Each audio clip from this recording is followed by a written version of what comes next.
Jared Patterson knows there's more to the Texans offense. Will Anderson believes there might be even more to the defense, and Nick Chubb's just ready for more opportunities to prove he's still got it. Let's take you inside the Houston Texans locker room. How are you feeling heading into the game against Tampa Bay with you most likely being the starter? How are you feeling? I feel good, excited about the game plan. The week of practice we had, I feel like we had a really good week of practice. Obviously, everything has to be crisp and your fundamentals, but the intent of practice this week, I felt was a step up from last week. So excited to go out there with the guys and play a little ball. So what was the difference for you when obviously there's kind of a different mindset on the O-line, different coach, all that. What was that like for you? Like when you look in the mirror and say, I need to improve this from 2024 to 2025. I mean, it's good. Pop, he's brutally honest with us. He's direct. No beating around the bush. I mean, for me, I feel like the scheme it's very. I feel like it's an O-line friendly scheme, right? Get hammer out double teams, going to the backers, working together. Communication, I feel like in this offense is better. Everyone's more in tune with each other. Quarterbacks, backs, everyone's locked into protections. And for me, that's why I excel at. I'm a very smart player. I know I am. I study. I'll make sure everyone knows what to do out there. When I'm out there. What's it like on the studying angle? What's it like watching the tape with the big man that you're going to line up against? What does he bring to the table? And I just that seems like it would be a little bit more of an intense study, or at least for sure. How much of a massive human he is. I mean, obviously, everyone knows the size and power, but a lot of people don't realize, who don't dive into his film, his ability to beat double teams like a swim move, his finesse, the way he's able to move. He's one of the best nose tackles in the NFL for a reason. So I mean, it's a huge challenge for all of us on the inside. Maybe a line game for tackles as well. He's a great player, so he'd be dialed in because you give him a little something, he's gonna beat you. When you think about what this offense can be, when it's looked good in practice, how exciting is it when it's hey, if we just fix this small thing here, we really got something to work with here? Yeah, I mean, it's huge. I mean, the biggest thing is we can't get a drive, 20, 30 yards down the field, and then next thing you know, we're second and 25. Coach Nick doesn't have a lot of play calls in the sheet for second and 25, third and 20. So we got to stop putting ourselves in that situation because I know last year we led the league in third and a mile by a lot of plays. We can't keep doing that because it's gonna make the game so much harder for us. We got to stay ahead of the chains. No penetration in run game. Just keep diving forward. Even second and 8 is a whole different ball game than second and 12. So you talked about you guys' familiarity, how that's helped with the communication. Is that carried over to this new system as well? Ease of communication? Yeah, absolutely. Between the center quarterbacks and back, the protection scheme, everything's so much more in tune. Everyone knows what they're doing. Even the receivers are in tune to certain protection calls, depending on the scheme or what we're trying to attack. So I mean, I feel this offense for us, I love the communication aspect. It was really challenging at first in spring, a whole different system than we're used to. But once we just took reps and time, I feel now everyone's really got it down. CJ also kind of let us in on the secret here. He told me he leaked it. This was a surprise of the week here. Where does slime come from? It's an acronym for bro, basically. Okay. That's the best way I can put it. Okay. But he told me he leaked it. I was damn, see. Okay, we were worried it was maybe a hygiene thing. No, it's not a hygiene nasty sweat thing. No, it's like an acronym for bro. That's what it is. I know the slime reference. You get the reference, you were at the bottom of the depth chart of guesses of the nickname slime. I figured that's probably the biggest surprise aspect. Yeah. All right, we appreciate you, man. Appreciate you guys. Yeah. Quick moment for my friends at Sleeper. Let's put a sleeper entry together. It's daily fantasy. Put a couple of predictions together or more than a couple of predictions. And if you win them all, you multiply your entry. It's that easy. Use that code STOOTS, STOOTS, for that deposit match up to $100. We're going to go find that Tampa Bay and Houston game right off the bat. I love me a little Kaimi Fairbairn in this matchup. I believe they're going to put some touchdowns on the board, but I also believe they're going to put some through the uprights. We're going to go to the receptions. More than 5.5 receptions for Nico Collins. He had 3 last week. He's certainly getting at least 6 in this one. Let's go all the way down with a unsettled offensive line situation. More than half a sack for Will Anderson. More than half a sack for Danielle Hunter. And we got a bunch of Texans on here, but we need to put a Baker Mayfield in here. We need to put somebody from the opposing team in there. Can't all be on the same team. That's Sleeper's rules, not mine. How about a Baker Mayfield interception for this one? 5 correct wins us almost $100. I like it. Do you?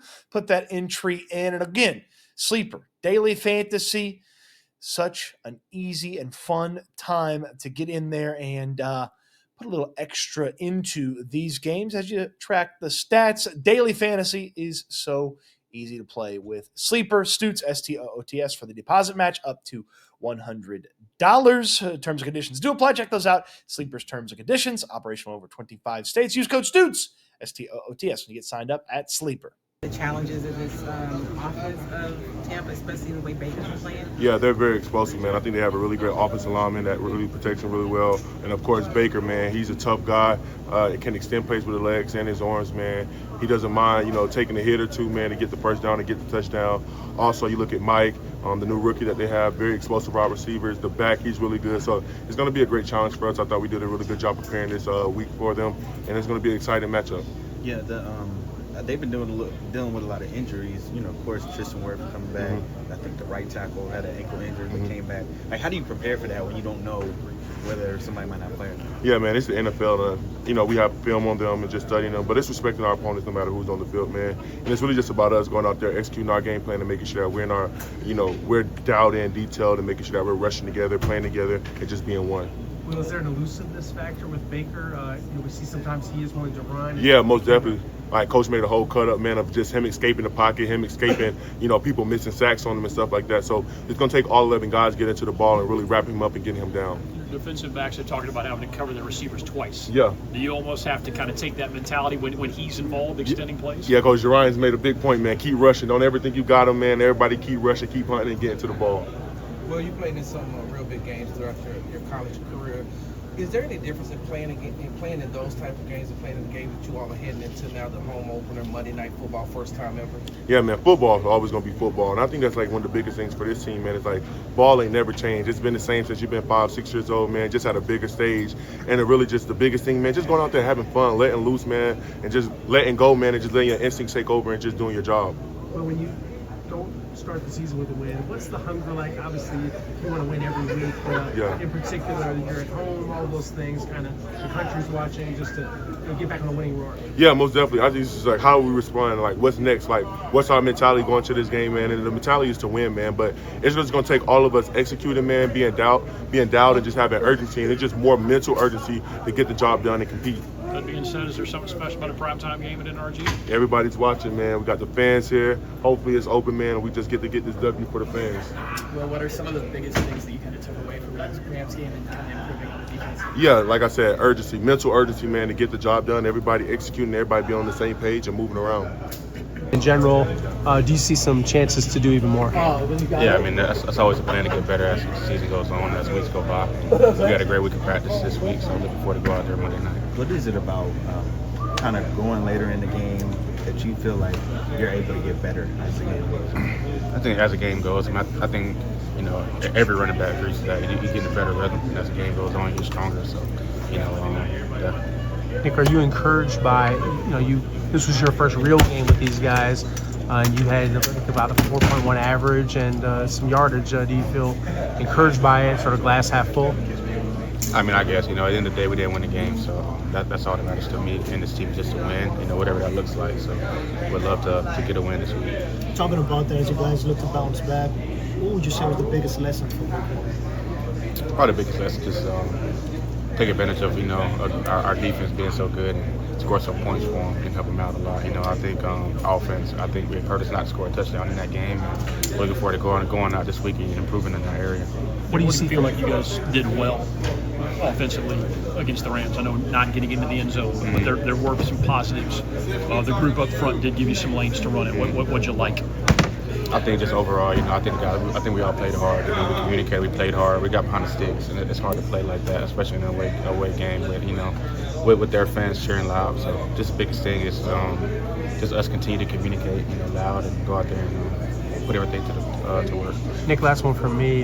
Tampa Bay, they're pretty stout against Bijan Robinson. What do you see from their front, and as far as them as a run-stopping defense? They're really good defense up front. Those are guys up front. Play hard, stout, tough, very physical. So, it's a challenge for us, and we look forward to it. When you go up against when you're knowing you're going up against one of the better run defenses in the league. How do you maybe look at that?